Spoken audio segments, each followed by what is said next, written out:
Ang hirap. Laging ikaw. Parang ako parang lagi ko pong gina-advise, wala namang formula din ma'am Kasi kanya-kanya tayo ng journey, di ba? Kaya parang yan, meron kaming reunion ng mga kasama ko dati sa Avon, Philippines. Kasi doon po ako nag-work as training. Pupuntaan daw ako kasi nga patuturo nga daw paano magnegosyo. Pero di ba, walang formula eh. Saka parang ito talaga siguro yung binigay ni Lord para sa akin. So paano ko maituturo sa kanila yung right way o kung anong tinako? Ang dami ko namang dapa sa buhay. Basta love what you're doing. Saka always sinasabi ko, karma ma'am. Totoo yun.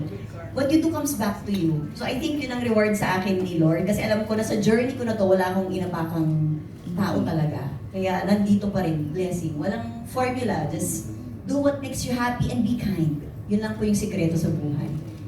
Thank you, ma'am. Ako, in general na lang, siguro ang advice or ano is, lagi mong isipin na babae ka at wala kang hindi kaya. Kasi lalo na nung nanganak ako, parang after giving birth, mga babae ang ano ba yan, yung nagbibigay buhay sa kung yung mga tao na nasa paligid natin ngayon. Yung mga, di ba, mga businessman, yung mga, lahat yan nang galing sa isang babae. Kaya, babae ka, malakas ka, at wala kang hindi kaya. May time na gusto mo nang give up, pero parte yun ng buhay. Ang mga babae laging malalakas at walang hindi kakayanin. Ma'am, may i-share lang ako. Nung pinanganak ko yung bunso ko 2018, empleyado ako noon. At ang bill ko sa ospital ay 1 million. Wala pa ako noon. Imagine mo. Oh, kailangan health card noon? 2018. So, wala kang health card. Ay, sorry. 2008. 208. Ang taray ha, 2018. Sabi ko may 2018. Parang nag-promotion na tayo. Sorry. 2018. So 6 years old lang si Audrey. Sorry na. Pero pagka-college na siya. Sorry na. Yun, 2008. 2008. Ayun, Yun, ma'am. pinanganak ang aking bunso. So, Dininding pa mo. Dininding pa. Hangin. Lupa. Yan kasi may hangin sila sa Saka yung reaction namin, ma'am, talaga, 2018 na anak sa Kasi insist ko pa. Kailan lang yun, ah?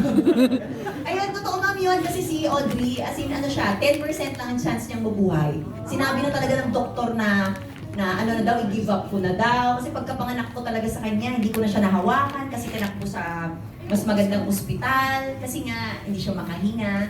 Kaya, kasalanan ko din. Sobrang totoo yun, sobrang workaholic ako. Naapektuhan pala yung bata sa loob na akala ko okay lang siya. So sobrang na-stress yung bata, may water sa lungs, kung ano-ano na yung nararamdaman niya, may problem sa puso. Sinabihan na kami ng doktor na huwag umasa kasi 10% na ang chance niyang mabuhay. So I really pray to the Lord, pati yung pera, gagawin mo lahat eh. Kaya lagi sinishare na yung pera, nahahanap yan. Kasi naranasan ko rin magkanda-kanda utang para lang mabayaran yung hospital bill ng anak ko. Tapos ngayon, she's very healthy, praise God. Kaya yung money nahahanap, pero yung buhay ng anak ko ngayon na sobrang blessing at may sarili na siyang negosyo talaga. Pag naalala ko talaga, sobrang na-e-emote ako. At lahat po ng kasama niya sa Nico, patay. Siya lang po yung buhay. Yes, 4 po sila noon. Tapos si Audrey lang talaga yung nabuhay. Kaya gagawin ko talaga lahat para sa mga anak ko. Yan, sila po yung mga buhay ko. Mabuhay mga kababaihan. Yes, Gabriela. Yes. Amen.